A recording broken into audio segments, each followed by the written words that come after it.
Welcome to the Great Lakes Fishing Podcast. Our coverage from the Greater Niagara Fishing and Outdoor Expo continues, and now we're joined by Captain Dean Cushman from Teachin Fishin. Dean, thanks for coming on the show. Thanks for having me. Today we're going to talk something kind of out of the ordinary. Right now, Lake Erie is widely renowned as the place to go catch walleye, but you're doing something different out on Lake Erie. Tell us about your kind of program that you're doing out there. Just a little bit. It is a fantastic spot to go for walleye. I mean, that's just hands down what it's known for. But there's kind of a hidden secret. The steelhead fishery on Lake Erie is phenomenal, especially kind of midsummer. We really see those fish come in areas where we can really target them easily. I fish a lot on the Canadian shoreline.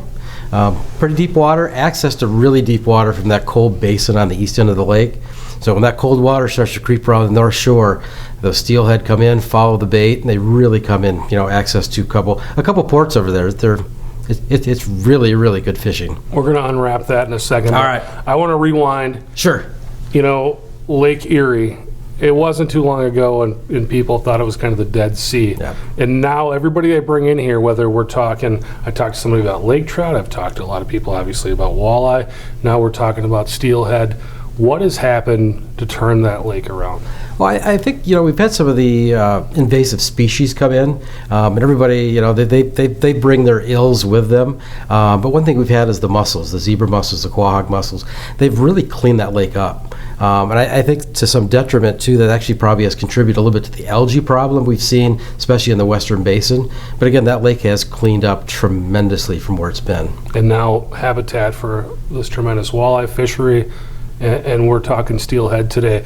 What is the seasonality of that? When is the time to get out there and target the steelhead? For the area that I fish, it's kind of a midsummer bite, July, August.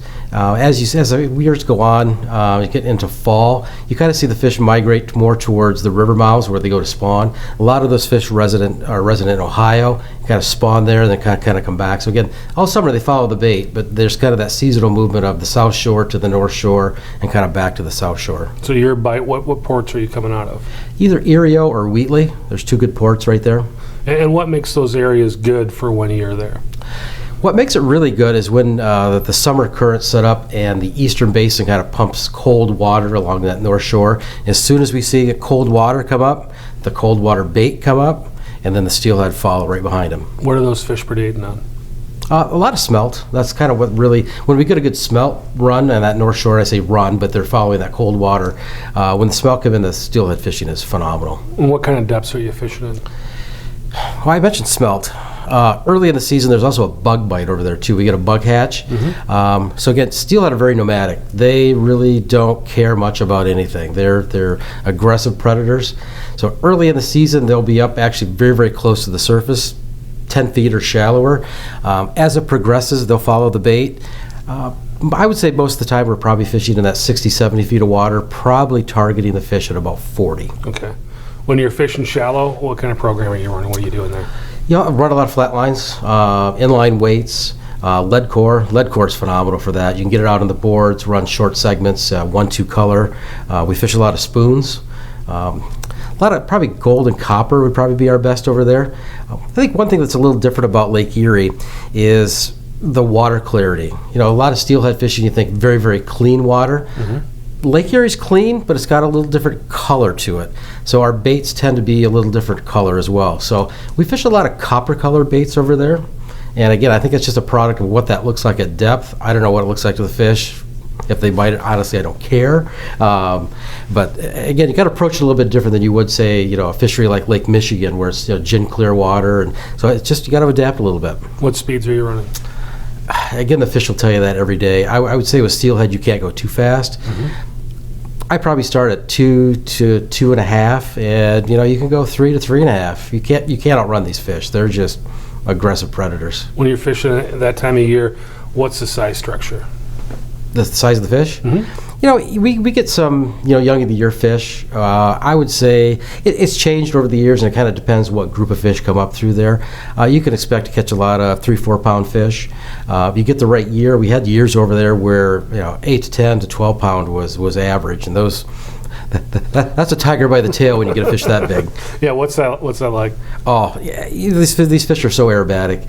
A lot of times, they're jumping out of the water before they trip a board or a downrigger or anything like that. So you look behind the boat, all of a sudden there's a fish 6 feet out of the water, and go, oh, look at that. That's pretty cool. And then all of a sudden you're like, wait a minute, he's on one of my lines, but he hasn't pulled it back yet. Yeah. So the ferocious on the line. They don't peel a lot of line off like you would a king salmon.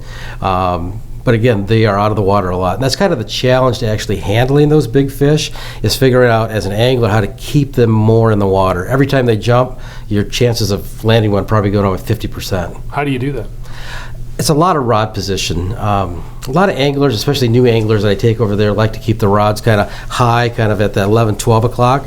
And actually what you're doing is actually pulling those fish to the surface, and as soon as they come to the surface, they want to jump. Mm-hmm. So a good rod management, and this goes for a lot of fish too, is to kind of keep the rods horizontal to the water, even the rod tip down into the water. Again, we want to keep those fish low. And that goes for walleye fishing too. A lot of guys, if you get those fish to the surface, especially a big fish, they're going to thrash. As soon as they thrash, they're going to throw hooks. Mm-hmm. So I even tell my walleye guys that too. It's rod positioned low in the water, keep their head down. Keep their head down until I say lift. If we lift, net goes in, we got him. How many lines are you usually running that early when you're running that shallow water bite? That shallow water bite, again, it depends. Canada, we're kind of limited to rods. So again, 6 rod spread is good if I got enough guys in the boat. We kind of start patterning that, 8 if I can.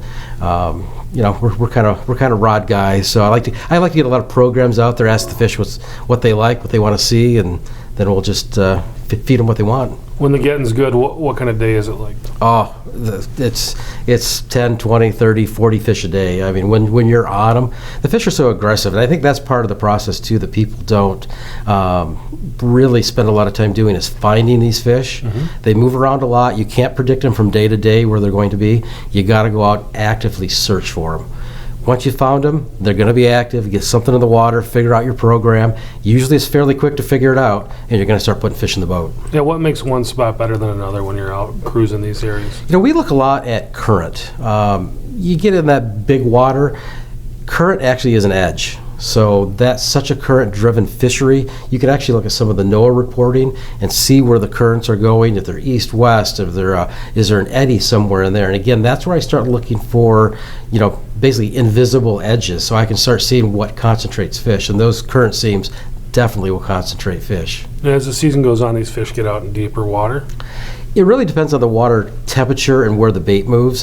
Sometimes, again, like any deep water basin, that cold water can be up near shore. Mm-hmm. It can be out. So again, you really kind of have to go out and understand what's going on in the lake. You can't leave the house on Saturday morning and not have an idea of what's went on that week, because otherwise you're going to struggle.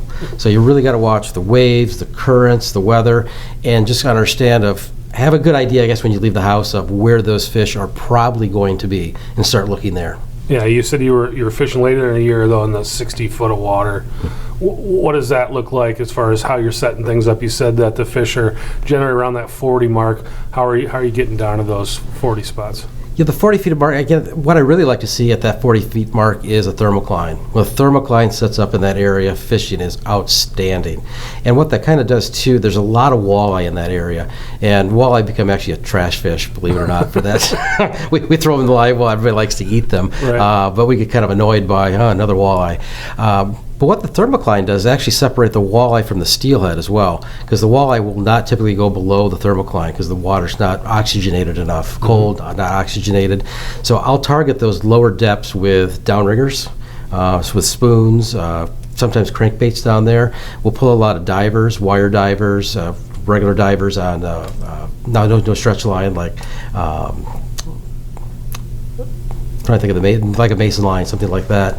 But again, big divers, get them down there. We also use tadpoles a lot too, the offshore tadpoles, the big tadpoles. They got a fairly aggressive dive curve, so again, get those lures down low. I would tell people, though, never assume that they're all down low. Always run a few high lines just to kind of see what's going on, and you might miss those fish up high, and especially if you don't have a line in the water. When you're fishing for those fish down below the thermocline, where are you setting your baits up? Are you down below the thermocline at the bait as well, or where are you sitting? Well, it kind of depends on the bait. Again, steelhead is such a dynamic fishing that there's no really set parameters to it. You really have to react to what's happening. Sometimes you get so much bait over there, you have too much bait. there'll be a carpet of 10 feet of bait on the bottom of the lake. So again, you got to look for areas where the fish are actually pressuring the bait.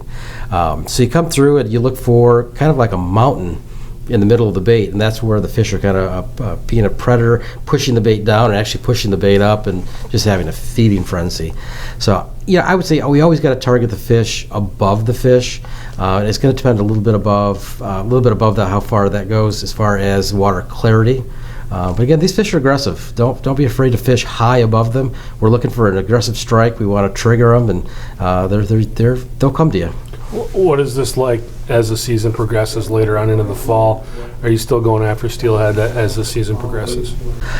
You know, I kind of transition as a steelhead kind of, for me, about Labor Day is kind of where I transition out and start targeting kind of walleye into that fall pattern again. There's a little bit of transitional period in there. You can follow the steelhead, but for me, again, they're close to the ports that July and August, so I can kind of get out, get customers on fish, and have a lot of fun. Awesome. There's something about steelhead fishing on Lake Erie that we didn't touch on that's important? You know, I don't think so. Again, we've got a show coming up called The 8 Steps, where we're going to kind of dive a little bit deeper into that. We'll kind of get into some of the rigging and things and kind of cover that. But again, it's an untapped fishery because, again, Lake Erie is not known for steelhead. Steelhead associated with clear rivers, deep lakes. But again, they're there. That July and August, get out there and look for them and have a riot catching them. Dean, if people want to find out more about you and more about some of the topics that we're covering, where can they find you? Teachinfishin.com. You know, we've got a lot of content there we're coming out with. Also, we've got a guide business, hardcorecharters.com. So again, they can find out more about my charter business and what we're doing with the fishing education there. Yeah, where are you based out of with Hardcore Charters? Southeast Michigan. Fish a lot of the Detroit River, Lake Erie, jigging in the Detroit River in April and May, and then hitting all of Lake Erie in the summertime trolling. Awesome, Dean. Thanks for coming on and doing the show. Really appreciate it. Really appreciate your insights as well. All right, thank you. Thanks for watching. Thanks for listening. We'll talk to you next time.